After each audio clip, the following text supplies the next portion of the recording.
Good Thursday afternoon, guys. My name is Jerry Miller, and welcome to the I Love CVille show. It's great to be with you. We're live in Charlottesville, the Commonwealth, the country, and the world on the I Love CVille network. So much to cover on today's show. The first three shows of this week, Monday, Tuesday, and Wednesday, as impactful of live programming we've ever created, hosted, and produced on this network. So impactful that we have City Council, the Albemarle County Board of Supervisors, and Charlottesville City Hall now routinely watching the show in live format. We also have counselors from Charlottesville emailing us directly after the show, offering their perspective on the conversation that is being had on this very set. Furthermore, we're having the mayor, who we hold very much accountable on this network, doing Facebook posts during and directly after this show, offering her perspective on what we are saying on this very set. So you, the audience, the viewer, the listener, we are making a fantastic team working together on this network as we create positive momentum, positive change, needed change in this community moving forward. A lot we're going to cover on today's show. Give it a like, give it a share. I would certainly appreciate that. The mayor and Councilor Lloyd Snook, we explained yesterday, we played a clip from Monday's City Council meeting, and we explained yesterday there's a growing brouhaha or some internal beef that's manifesting itself between Mayor Walker and Lloyd Snook, and it's coming from Walker to Snook. She straight up called him out on her Facebook page within the last 24 hours, directly after our show, and as a result of what we talked about yesterday. We'll show you that, calling out of Lloyd Snook. She also explained on her Facebook page that she feels sorry for white men. We'll explain that to you on the program.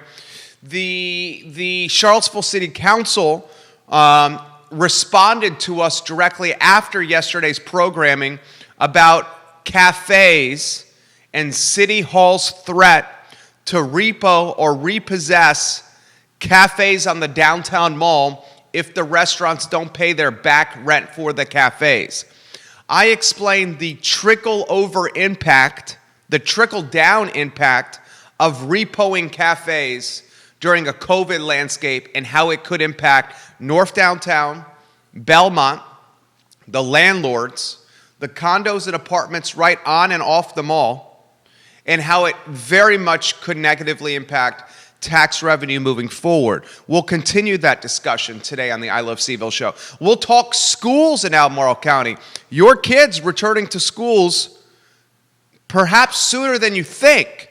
The superintendent had a message to the school board, to parents and teachers alike, and we see a clear dichotomy, a clear conflict bubbling on the near horizon between parents wanting their students and their kids back in the hallways at schools and teachers saying, we want to continue virtual and distance learning. The superintendent right in the middle.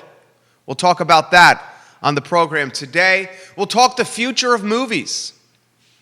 The Virginia Film Festival, an iconic event in this community. The Virginia Film Festival, woven into the fabric of Charlottesville's brand identity as much as restaurants, wineries, breweries, tourism, music, and hospitality. The festival, Virginia Film Festival, October 21, October 25th.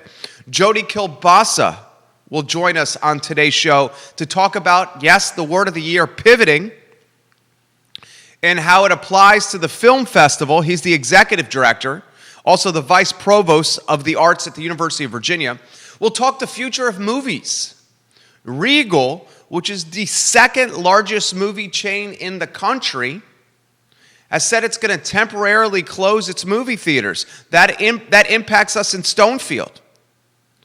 So James Bond's getting delayed, its release. Movie theaters are closing temporarily or permanently, time will tell. AMC's stock is dropping big time as a result. You know, we trade stocks and equities fairly aggressively on this program and this network. So what's the future of movies from a movie theater standpoint? We'll ask Jody Kielbasa, a very bright Renaissance man, that question. We'll see if we can get Rick Postel on the line. Rick is the owner of 16 Panera Breads in Virginia. He was there when it went from St. Louis Bread Company to Panera Bread Company.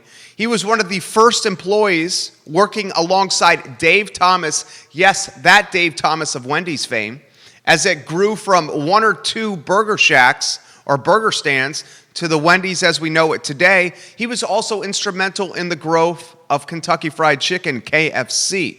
So we'll take a macro perspective with Rick, and we'll talk about how restaurants can work together, collective bargaining, when facing the city, the role of local government to assist and aid 1 and 2 unit mom and pop restaurant owners, and what's going to happen over the next 6 to 12 months, in particular, the next October, November, December, January, February, and March. The next 6, with winter coming, outside seating being deprioritized in what many are anticipating to be a potential restaurant apocalypse.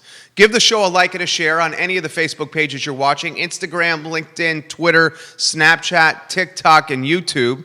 Welcome to the broadcast. Let's give some love to Interstate Pest and Service Companies, truly a home's best friend.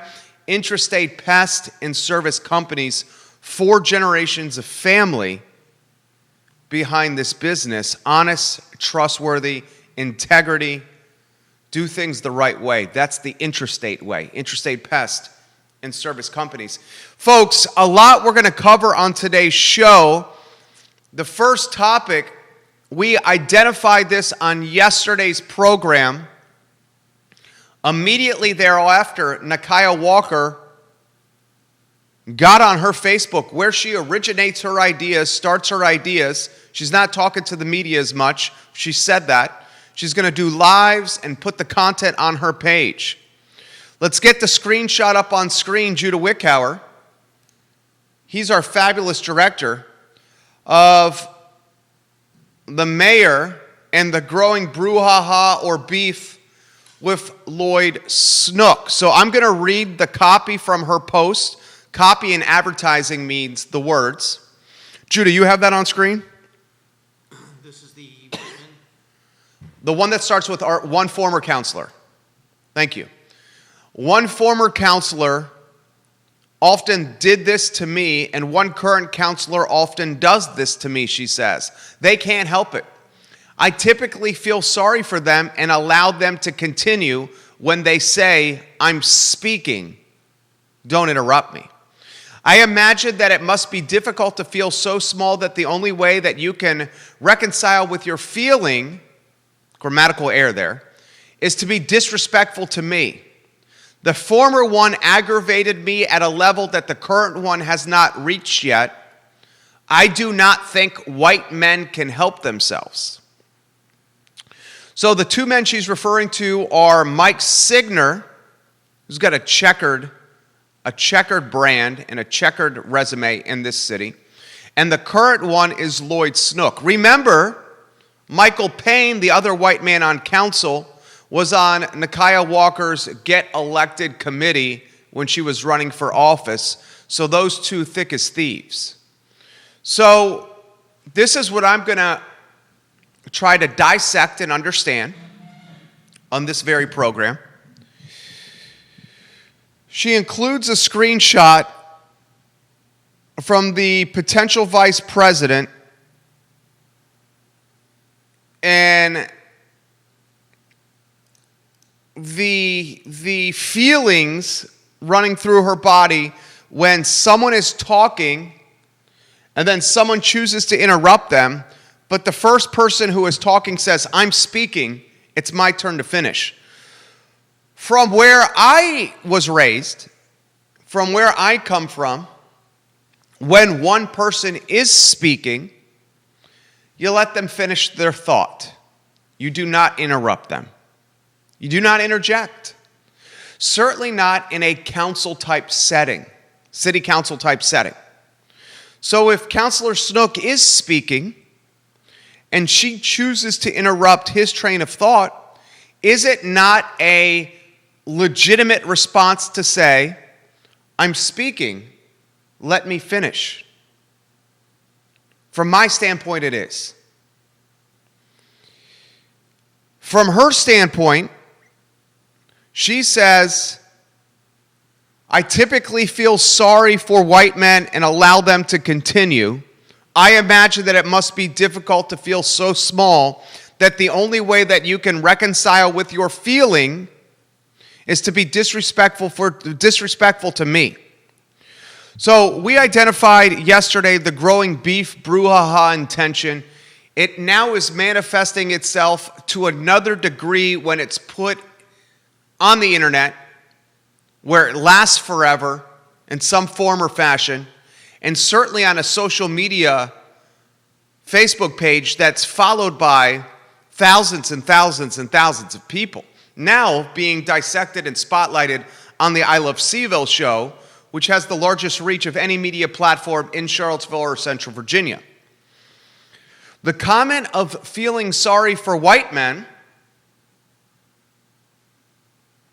I don't think is what we necessarily need from the mayor of any city, because the role of a mayor of any city is to galvanize, create solidarity, and lead the citizens of the community you represent to a more promising and positive place. That's the role of the mayor of a city, to lead, to unify, to unite. When you take roughly, I don't know the percentage, I don't know the exact number, City of Charlottesville, I think it's probably safe to say 25%, 30%, and that's probably low, white men in the city. And when the mayor says, I feel sorry for white men, I get taken aback a little bit. Because this is the mayor of the city. Now let's continue. On top of this post that was clearly a reflection of our show yesterday and how we identified the growing brouhaha, on top of this post that was clearly directed at Mike Signer and Lloyd Snook, there was another one yesterday directed to restaurants and restaurant owners. We have that one for you as well. Judah Wickhauer, can you get that on screen? I closed the show yesterday with the words, this is what leadership looks like. And I questioned the leadership we were seeing in Charlottesville. Immediately after, the mayor responds by saying, I'm an actual leader. So I close by challenging her leadership, and she responds by saying, I'm an actual leader. She continues, I can make hard decisions. I can make swift decisions. My number one priority is making sure that people are armed with facts in order to stay alive. Everything else can be rebuilt. We cannot bring someone who dies back to life. I posted a fact about indoor dining being a high-risk activity. I've been accused of not caring about local restaurant owners. I've been accused of making it hard for them to be successful. I've been told that I will be responsible for thousands of people being fired from their jobs. None of those statements are true. I said all those statements, actually. I appreciate our local restaurants, our mayor says. I know some of the owners personally. I know a lot of people who work in our local restaurants. However, if your business fails, you can rebuild it or start a new one. If you, your family, your employees, your customers die, we cannot bring you, your family, your employees, nor your customers back to life. I understand that many of you disagree with my position. It is not my job to appease you. It is my job to tell the truth and arm our community with factual information. I hope that one day we can find a topic that we agree upon. It's the mayor. I'm going to offer my take and feedback on this. Yes, in fact, it is your job to appease, in part, the citizens you represent. Yes, it is your job to figure out a way to foster, create, and stimulate an ecosystem that will help assist or provide support for small and medium-sized business owners, because they generate much of your tax base. And the tax base is critical for moving the city forward. Yes, it is your job to galvanize the community and lead them forward. And by feeling sorry, your words, for white men, and by threatening small and medium-sized businesses by disallowing indoor patronage, indoor visiting, indoor dining of their businesses, you are in fact creating a divide within the community you are otherwise supposed to lead.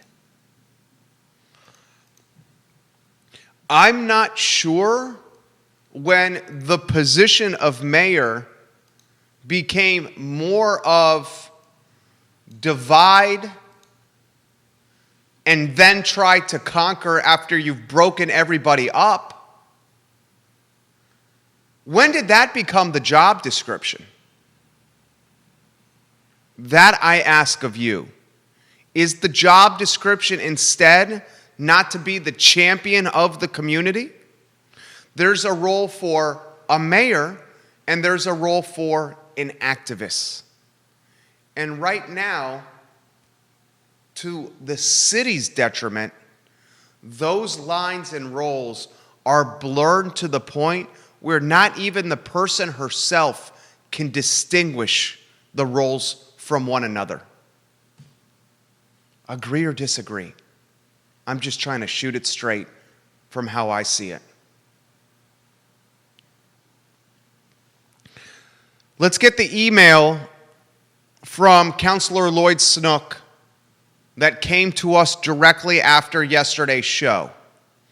On yesterday's program, we explained to you that City Hall was threatening the restaurants. Is that on screen? Thank you, Judah. Yesterday, we explained to you that City Hall was threatening the restaurant owners on the downtown mall and saying to them, we will take your cafe and your patios away from you if you don't pay the rent that you owe us for all of 2020 by October 30th of this month. We will repo the patios. And I said, what terrible thinking. We come downtown first because of these restaurants.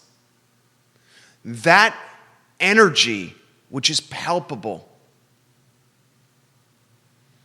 is manifested and created by the phenomenal restaurants, the food, the cocktails, the beer, and the wine. That energy then transfers to brick and mortar retail. That energy transfers to live music. That energy transfers to stage, to theater, to film festivals. There's a reason why the lighting of the tree happens on the downtown mall. There is a reason why the film festival on just about every normal year calls downtown its home base. If we threaten and follow through on that threat of stripping the restaurants of their patio seating, the restaurants will shutter for good. There will be no restaurants left to replace the ones that close, because who's going to open a restaurant in the winter during a pandemic? No one. So if you shutter the patios, the direct result is the restaurant closes permanently. The next direct result is hundreds, if not thousands, of team members will lose their jobs that work for those restaurants. That's front of the house, back of the house. That's the uniform companies, the farmers, the protein farmers, the produce farmers. That's the bookkeepers. That's the people that do the window cleaning, the awning cleaning, the Fred Hendersons of the world. That's the people that do the upkeep of the building. So many people in the supply chain.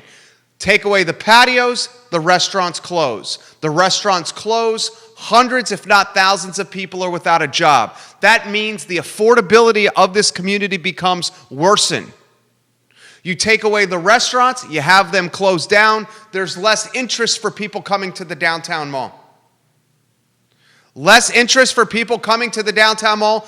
Jody, we will reach out to you here in a matter of moments. You don't have to reach out to us. We'll reach out to you, Jody. Less interest for people coming into the downtown mall means Belmont, North Downtown, the apartments and condos on Market Street, on West Main, and on the downtown mall lose their value. The reason people want to live in part by Belmont, North Downtown, on the mall, on Water Street, on Market Street, is so they could walk to downtown and feel the energy. When you then start impacting real estate values, you then start impacting taxable revenue streams for the municipality. It is undoubtedly an ecosystem that is intertwined and connected. Take away patios, and you damage the ecosystem. It's not seeing the forest through the trees.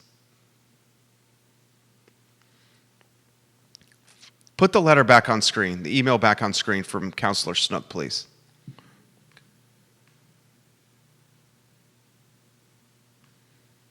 In fact, Judah, why don't we go to the Judah cam, and why don't you got that on screen now? Yeah. I appreciated him reaching out to us, copying us on the email and saying, look, you guys are right. He listened to what Wilson had to say yesterday, to what we explained, and how it's a domino effect. And then he said, you know what? You're right. That is leadership. Admitting when wrong, changing course because your constituents say this is detrimental. That's a mindset that is not shared by our mayor. Those are facts. I'm going to reach out to Jody Kielbasa now, Executive Director of the Virginia Film Festival. I want to talk the future of movies. I want to talk Virginia Film Festival, how it's pivoting. I want to talk downtown Charlottesville a lot. We're going to cover with this gentleman. It's his second rodeo on the I Love CVille network. Jody, if we can get you to turn that camera on, that would mean the world to us. If you just I am working on it. All right. We're excited for you, sir. There you go. Hey. There I go. Dude. How are you? Jody, you got younger since the last time you came on the show. How are you getting younger? It's all that Regeneron I've been taking. You're looking sharp, dude. You're looking sharp. You got a fresh haircut. You're looking good. All right. For those that don't, for the very few that don't know you, how about an introduction to Jody Kielbasa for everybody that's watching? Oh, wow. Well, first of all, thank you for having me on today. I'm the director of the Virginia Film Festival, and I also serve as vice provost for the arts for the University of Virginia. I've lived here in Charlottesville for 12 years with my family, 3 children, and we love it here, and it is a privilege to be part of this community. He's one of the hardest working guys out there. He's got one of the best gigs out there. He's the champion, one of the champions in our community, a film of the arts. And we certainly see that through his team's endeavors with the Virginia Film Festival. It's almost cliche now, but the word of 2020 is pivot. Can we explain how the film festival has pivoted this year, my friend? Well, I think without a doubt, our experience, I think, is no different from what everybody out there is experiencing during this pandemic. Is how can we continue to do what we do and hopefully do best in a way that can continue to reach people.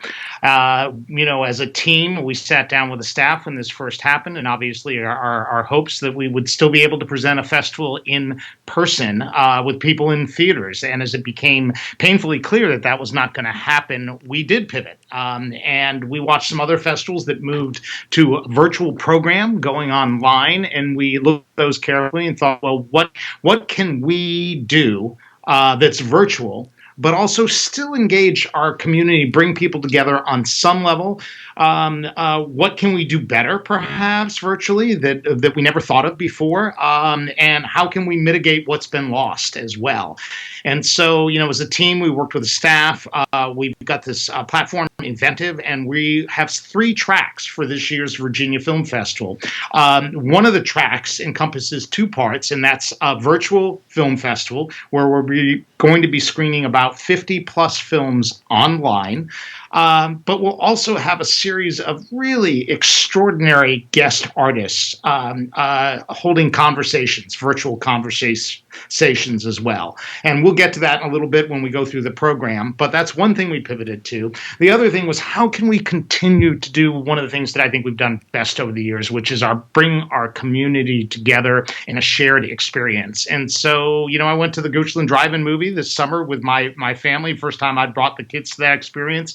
Loved it. Other festivals have adopted that. And so we have 2 drive-in movie experiences, safely done, socially distanced. And one of the locations is at Dairy Market, the new Dairy Market. So that's accessible here in the community of Charlottesville. And then we have a stunning site, Morven Farm. And a lot of people have never been out to Morven Farms, but it is beautiful. It's a little bit southeast of Monticello. Stunning farm nestled in the Blue Ridge Mountains. Stunning backdrop to see a drive-in movie. And those are going to be our 2 drive-in movie locations. People are asked to remain in their vehicles. The sound is piped in through the radio, not those old scratchy speakers like they used to have in the 60s and 70s. So it'll be a really great experience as well.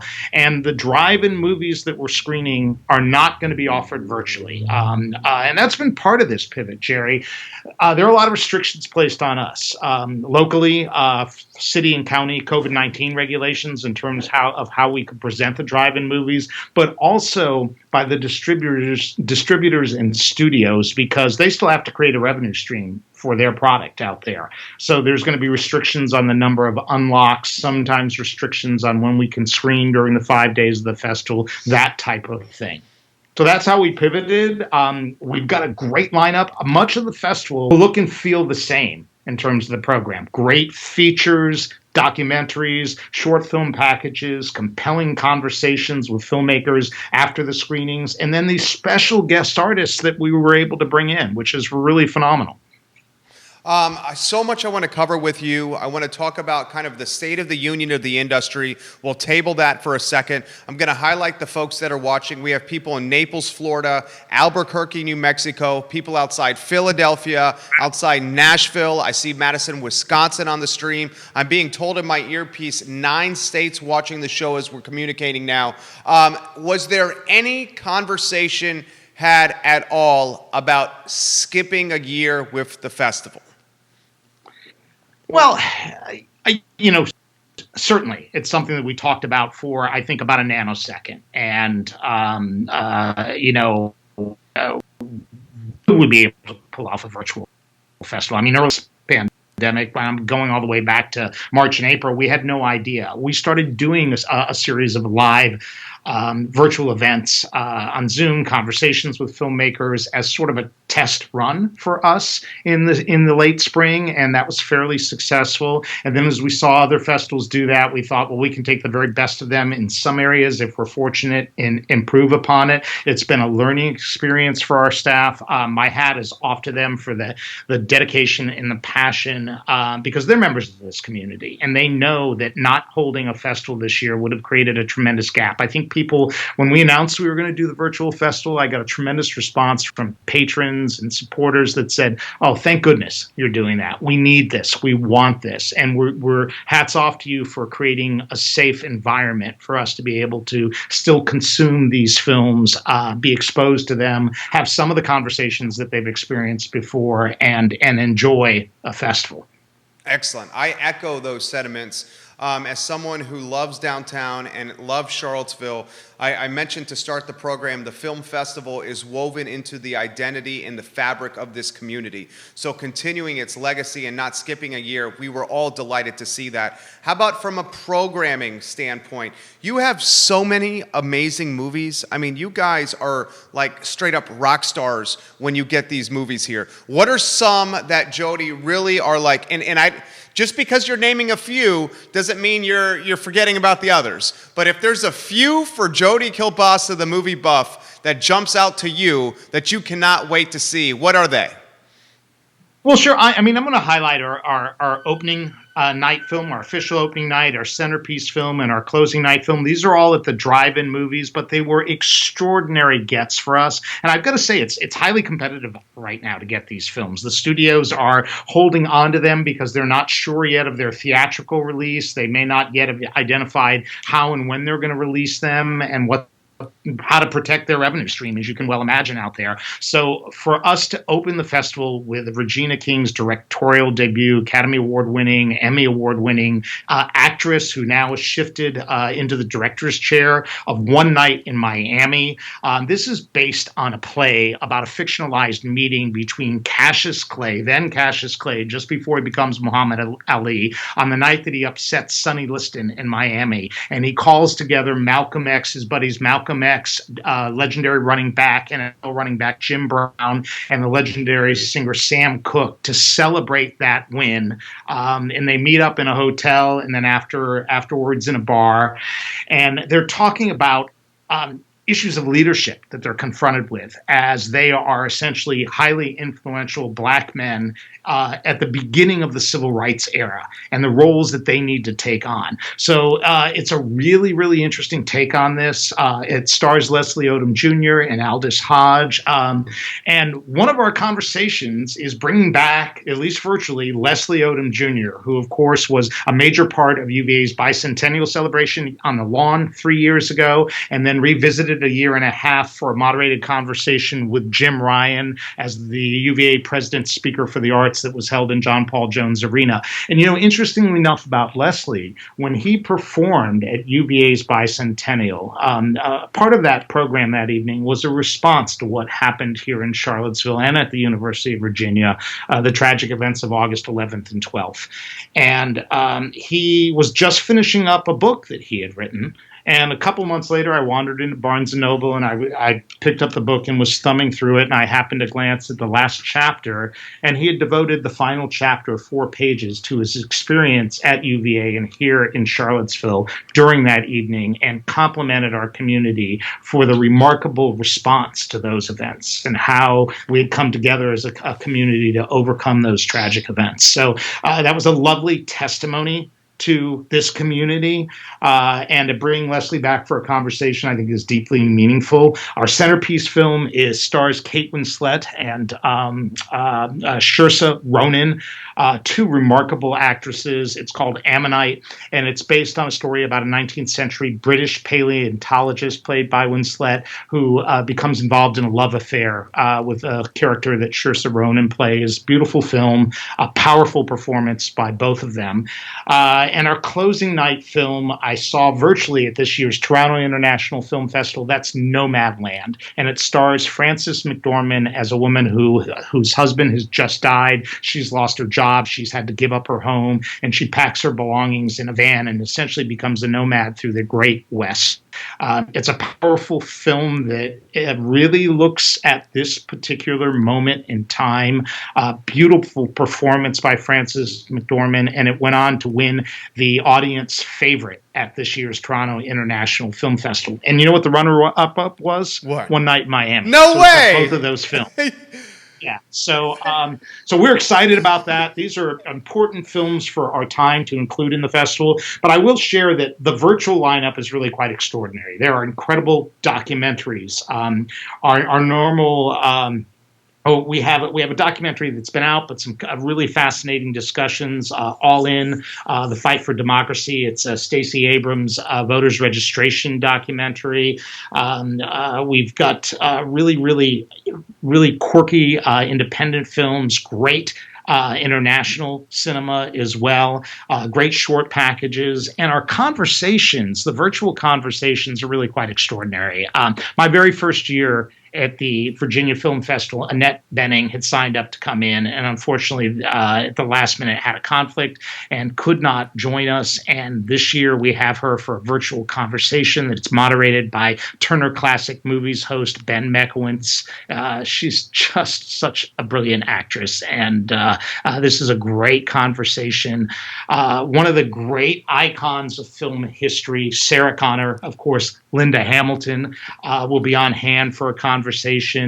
Julie Lynn, who's on our Virginia Film Festival board and is a UVA alum, produced the latest Terminator installment, Terminator Dark Fate, that Sarah Connor came back, Linda Hamilton, at the age of 62, looking like she could kick just about anybody's butt out there, in a phenomenal, powerful performance in that film as well.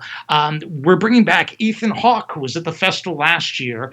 He was shooting in the Commonwealth of Virginia, The Good Lord Bird, which has had incredible press and just debuted on Showtime this week, about the John Brown, the abolitionist, famous Harper's Ferry raid. And it's based on a novel by James McBride. And we have a conversation with Ethan Hawke, Joshua Caleb Johnson, the young star who plays Onion in the new series, James McBride, the author, Mark Richard, the showrunner.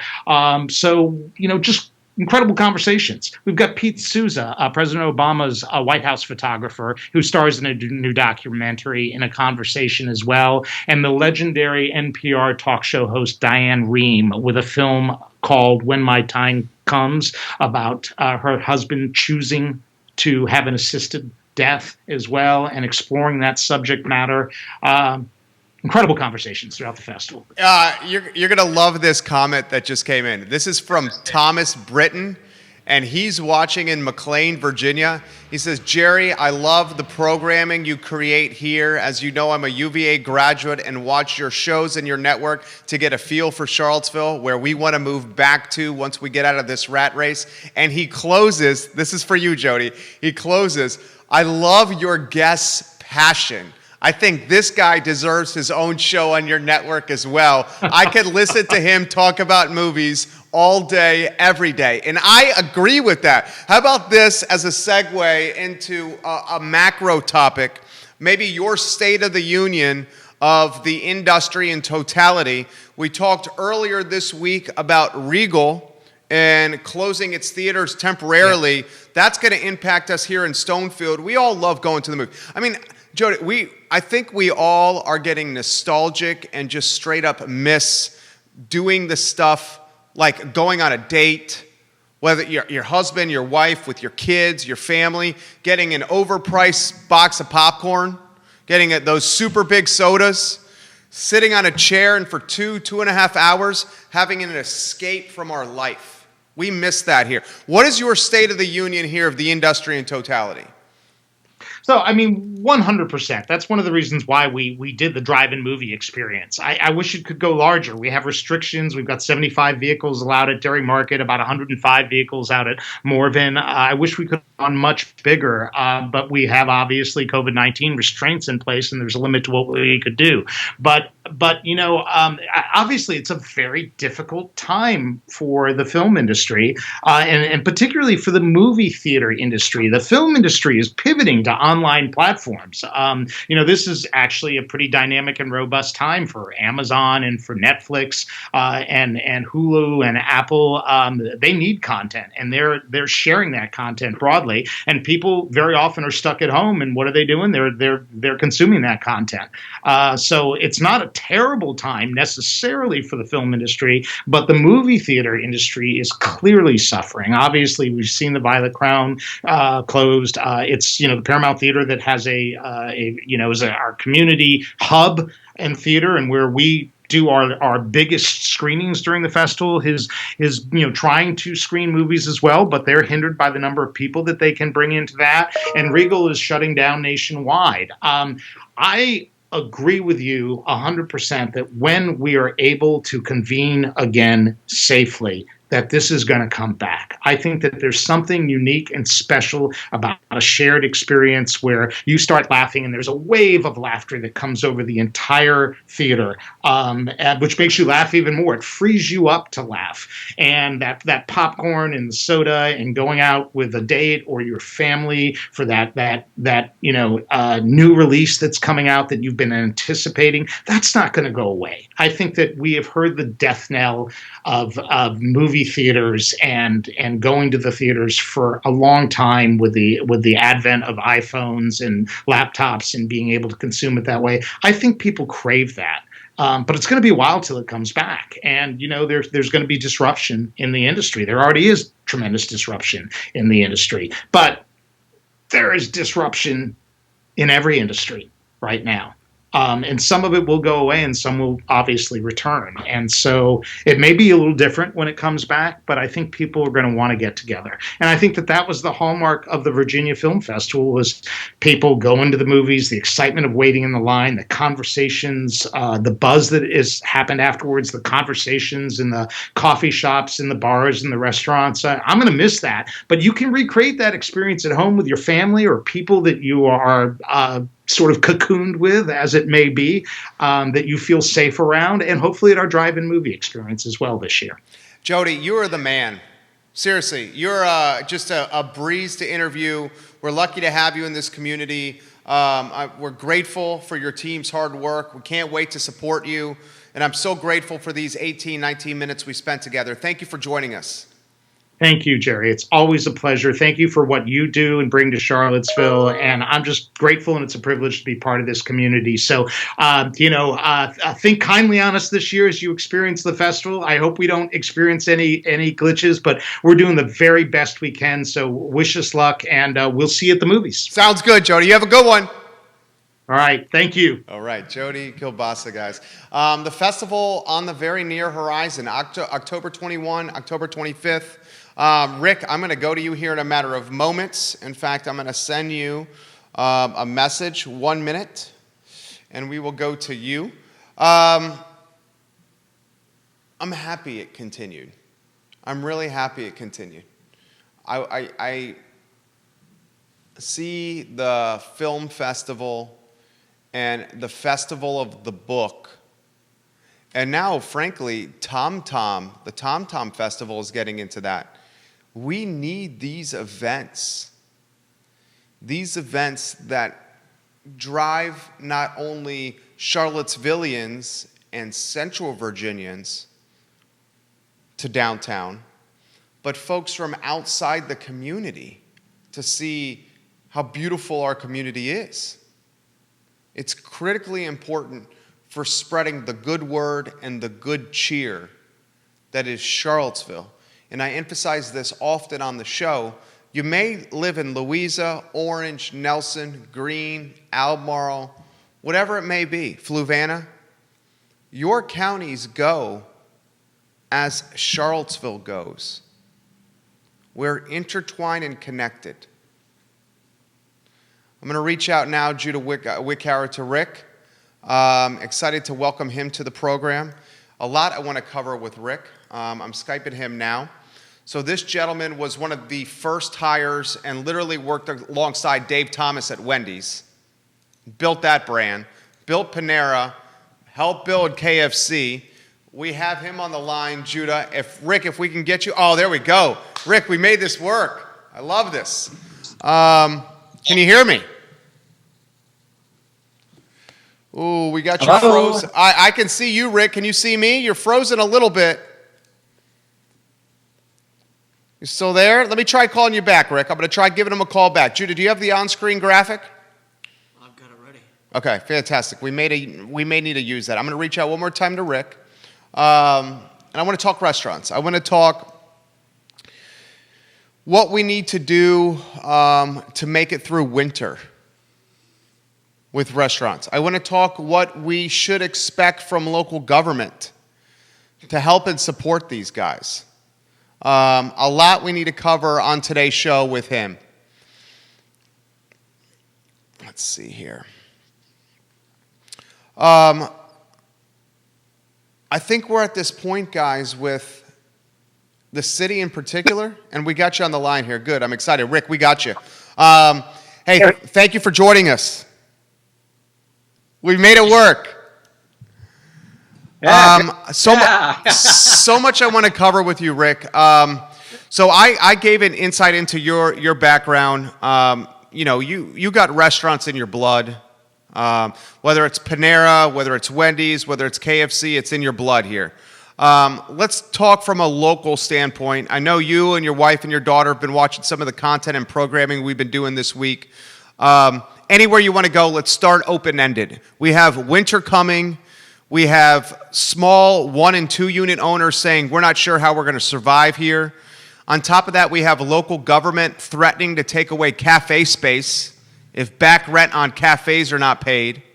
And then we have, as you know, the mayor over the weekend saying, I think we need to ban indoor dining. So it's kind of a collision of a lot of factors coming all at one time for these guys that have been hit hard by the pandemic.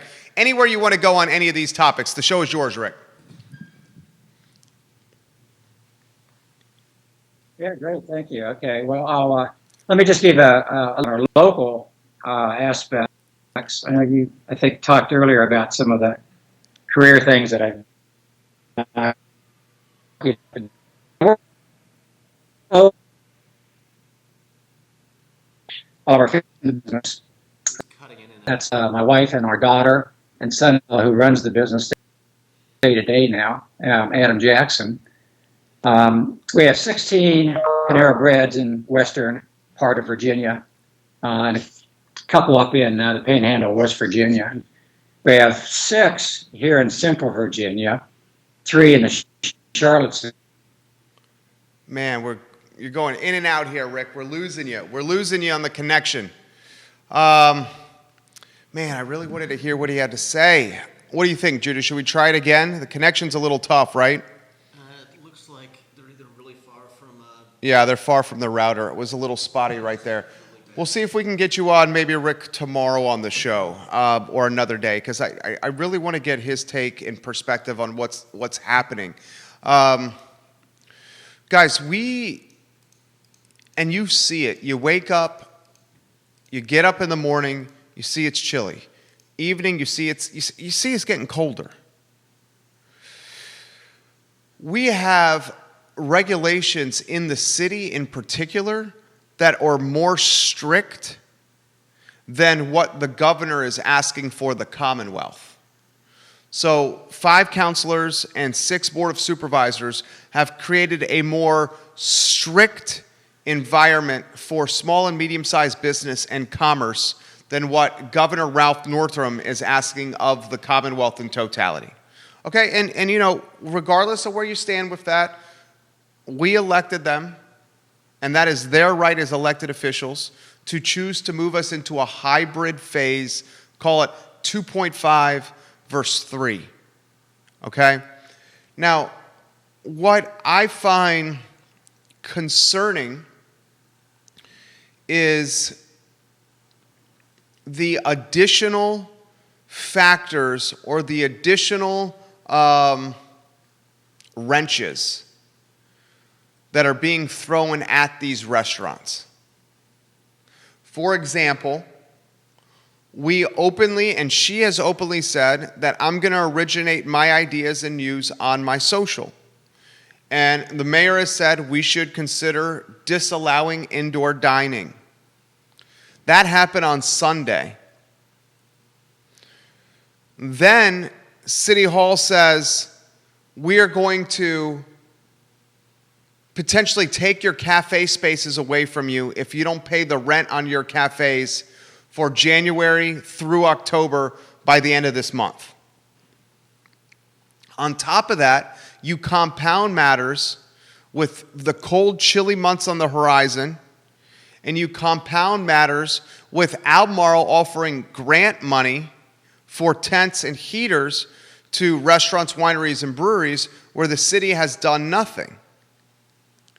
What you are left with is an industry that is you could make a straight up argument, maybe the second most important behind the University of Virginia, and it's not just for the folks they employ, but the industry is why people visit. Now, realtors and real estate agents, there's a lot of them, and they're critically important to our community. But folks aren't driving 6, 7 hours, 4, 5 hours to Charlottesville on a regular, consistent basis to go look at some houses. Now, the Parade of Homes is one of those events for real estate where people will drive and come see real estate, but that doesn't happen every week, every weekend, every day. Restaurants do. Wineries and breweries do. So for us to turn our back on them is us turning our back on taxable revenue that could be utilized to improve the community, to bridge the gap that we have in social justice, to create a more affordable ecosystem and life and place we live, to help teachers make more money or to improve the existing structures that are antiquated within the school systems, i.e. the buildings themselves. So I think that what we need to do, and us, the populace, us, the voting public, when we pool our resources and our human capital together, and by human capital I mean our time and our sweat equity, and we go to 5 people, whether through social media, through email, on a show or platform like this, and we say, darn it, we're not going to allow you to strip them of their cafe spaces. And yes, you should take the money that we're paying you, our taxes, and you should allocate that tax base to creating a tent structure in downtown Charlottesville, on West Main, on Preston, allowing the businesses to roll out tables on side streets or in parking lots, encouraging them to be creative and innovative. That's what we should be asking of our leadership. And right now,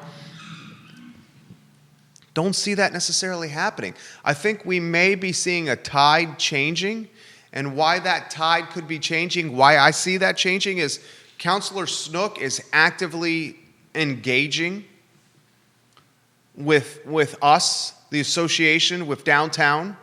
In fact, we were invited on a conference call this morning with Joan Fenton, the head of the Downtown Business Owners Association, Mike Rody, who's oftentimes the leader of the local restaurant association, myself, and Councilor Snook.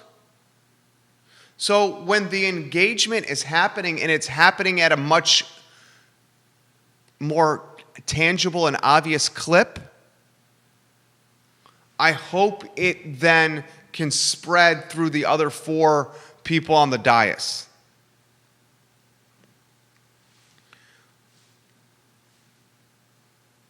My wife said this yesterday, and it really struck a chord with me.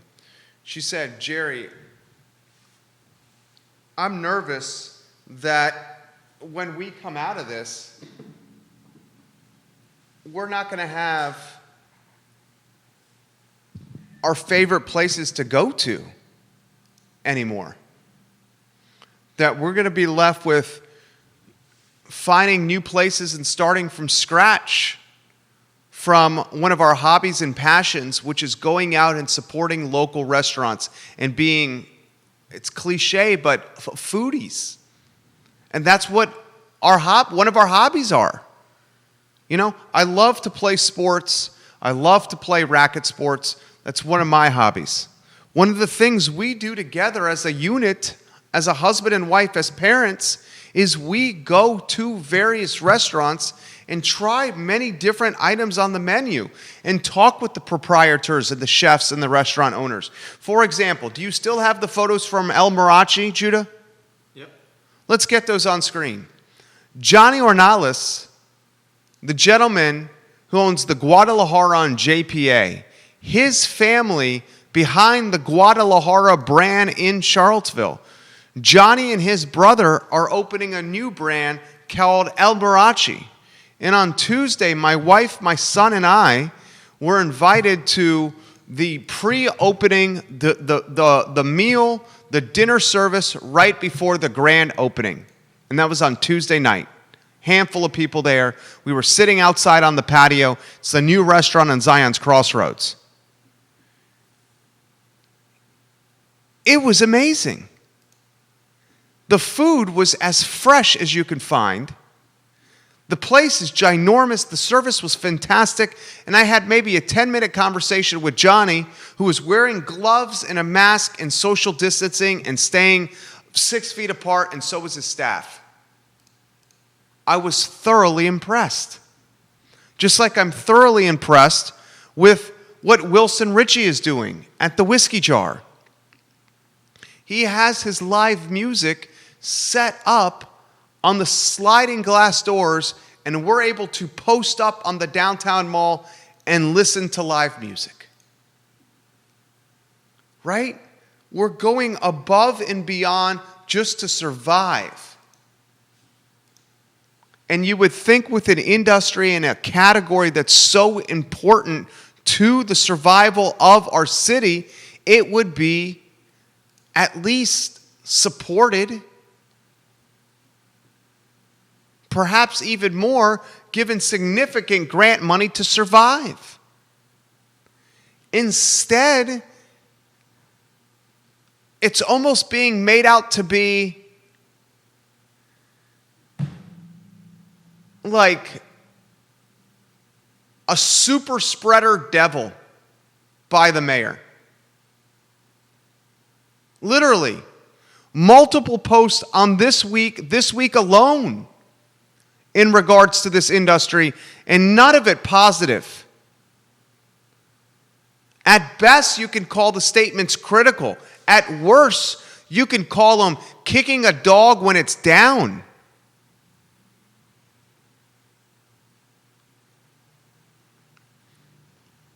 And I find it perplexing and unacceptable and confusing. And perhaps not even like business savvy, because the meals tax is one of the key drivers of our roughly 200 million budget we need to keep this city moving forward. And when you consider the meals tax, please realize that tourism, lodging, hotels, retail, they go hand in hand with restaurants. One of the reasons we have so many hotels, one of the reasons we have a fairly thriving brick and mortar retail, and one of the reasons we see wineries and breweries popping up all over Central Virginia is because of the very high saturation restaurants per capita in Charlottesville. People come and travel for these businesses. And then the money is allocated into the community for schools, fire, rescue, roads, etc., etc., etc.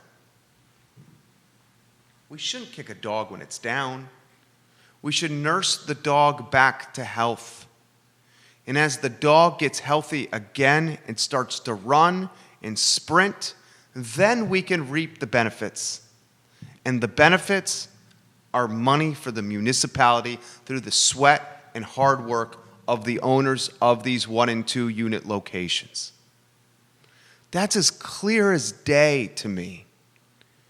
And maybe I'm assuming and maybe I'm taking for granted the experience that I've developed being a small and medium-sized business owner. But from my standpoint, when local government fosters the small and medium-sized business community, that support and that fostering translates to incremental taxable dollars that can be leveraged and allocated for the improvement of the community. Affordable housing, bridging the gap in social justice and equality. But when you don't foster or support, you're going to see less revenue coming to the municipality. And then that's going to lead to the municipality going to you and me and other citizens and raising our tax base and raising our taxes, namely on real estate. And what happens when you raise the taxes on real estate because you couldn't see the forest through the trees on supporting small and medium-sized businesses? What happens when you raise the taxes on real estate? You get more gentrification. And next thing you know, Belmont from 1995 is Belmont 2020. White, yuppie, and professional, as opposed to blue collar and working class. Next thing you know, 10th and Page becomes those colorful houses when you drive down 10th Street and you see those blue and red and green houses, those newer construction pretty houses right before you get to Peloton, right across from Red Hub Food Co. That's called gentrification. Gentrification.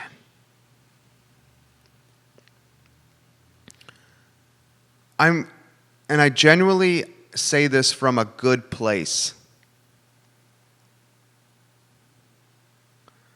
I'm really, really starting to realize that the most influential elected person in Charlottesville and in Central Virginia, the mayor, who also serves on the Charlottesville-Albemarle Convention Visitors Bureau, literally one of the decision makers and people of influence on the tourism board for Charlottesville and Albemarle County, on top of having the most influence and clout on council. Remember, Michael Payne was on her Get Elected committee, so those two thick as thieves. I'm starting to realize that her sense from even the most basic of economic principles, support small and medium-sized businesses as they try to survive a pandemic, support them by giving them grant money, support them by being creative. Maybe it's the open air beer garden. Maybe it's allowing the tables to be put on parking lots. Maybe it's utilizing the pavilion for outdoor seating. Maybe it's better signage that creates consumer confidence for a mask and safety standpoint. Maybe it's just basic optics, like not utilizing your Facebook that has 6,000, 7,000, 8,000 followers to put critical messaging, negative messaging of an industry that is vulnerable and in a precarious position. That's just basic. I learned these ideas and philosophies, and I learned these concepts in the 10th grade. In the 10th grade. You know what? I learned these concepts when I was running a lawn business in the 7th grade. Used to go knock on people's doors in the neighborhood and say, "May I cut your grass for $20?"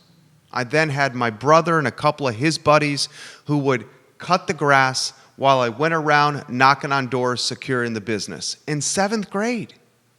And you know how I showed up? Much like I do on this show, and I'll put it back on for effect. Studio camera, please.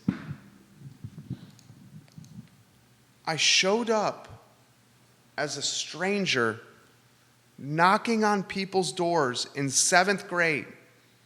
How old was I? I was 10 and 4th, 11 and 5th, 6 and 12th, 12 and 6th grade. So I was 13 years old. And I would show up as a 13-year-old knocking on doors in my neighborhood with a tucked-in shirt, slacks that were ironed, khakis, And I made sure to look people in the eye, and I said, oftentimes it was the lady of the house. Yes, ma'am. No, ma'am. I will underpromise and overdeliver, ma'am. Yes, we will make sure, ma'am, that there are no grass clippings on the road and in your driveway. Yes, ma'am, we will drop the grass from the lawnmower in the woods if you'd like, or we can bag it and leave it on the curb. Yes, ma'am, we'll check the oil. Yes, ma'am, we'll make sure that there's gasoline. Yes, ma'am, we'll clean the lawnmower off when we're done. We will make you happy, ma'am. I learned in 7th grade the value of optics and the fact you don't get a second chance to make a first impression. Optics are important. And when the most influential elected official in our community is utilizing her optics, social media, to start discussions of banning indoor dining,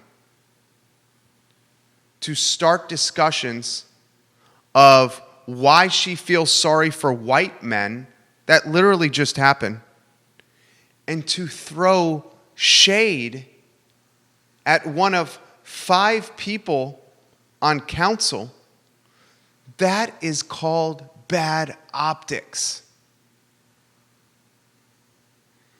And I believe much of the turmoil we are in as a local economy, from a brand identity, from an affordable housing standpoint, and even from a social justice standpoint, is originating with her.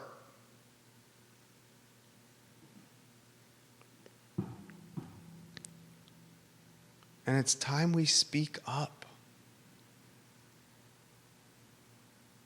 The time for speaking up was probably last year. It's certainly now.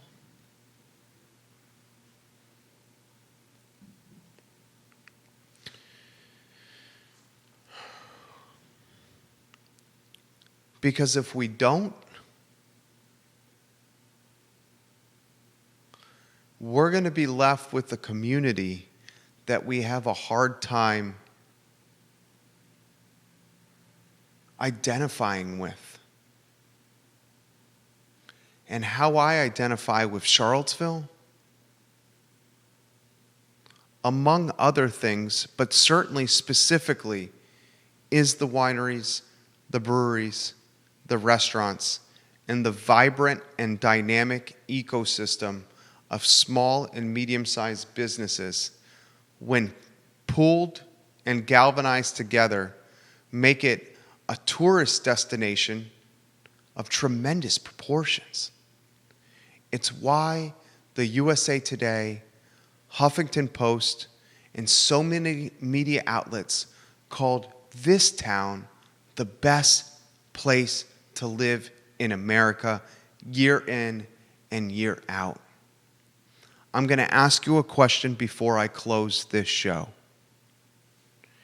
If you remove restaurants, and let's not even call removal, let's say you strike them in half.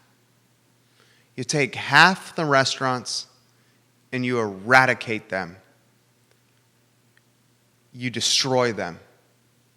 You just remove them because they're not getting support. They're struggling through a pandemic. City Hall is asking for the little money they have to go to them to make up a budget deficit, as opposed to keeping that capital in the hands and bank accounts of small and medium-sized businesses so they can get through winter. Let's say we lose 30% of the restaurants on top of the ones we've already lost. Let's say we have a couple of vineyards and breweries close. We're hearing some scuttlebutts already.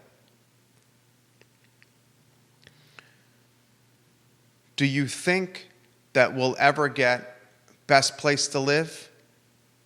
Or do you think it'll start being much more like Harrisonburg? or Lynchburg, Fredericksburg. I'm not throwing shade on Harrisonburg, Lynchburg, or Fredericksburg.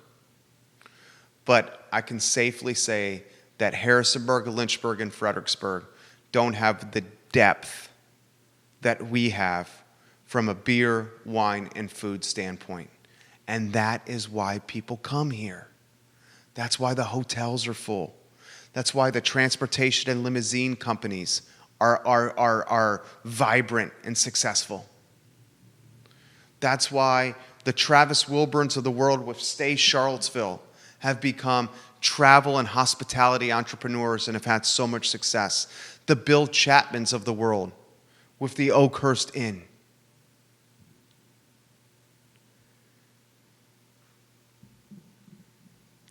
Let's not cut our nose to spite our face. Let's understand that we need to get to April and spring before we're clear of this.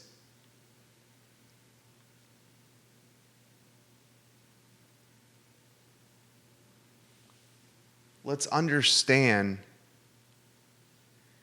the unfortunate situation of power and influence being siloed into the hands of one person, and the collateral damage and the ramifications that are unfolding before our very eyes of that siloed influence and power. Because we are in a very vulnerable position. Schools aren't getting the money they're accustomed. Now, there's $220 million coming from the governor's office to help close that gap. It's not getting more affordable to live here. And if you take away a third of the restaurants because they can't make it through winter, you're losing a hell of a lot of the jobs that catered to a population of people that make this community vibrant and alive and different and diverse.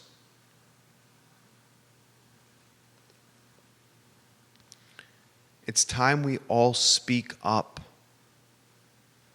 and demand, insist, implore, ask, request change. And it starts atop the totem pole from a leadership standpoint. My name is Jerry Miller. This is the I Love CVille show. Take care.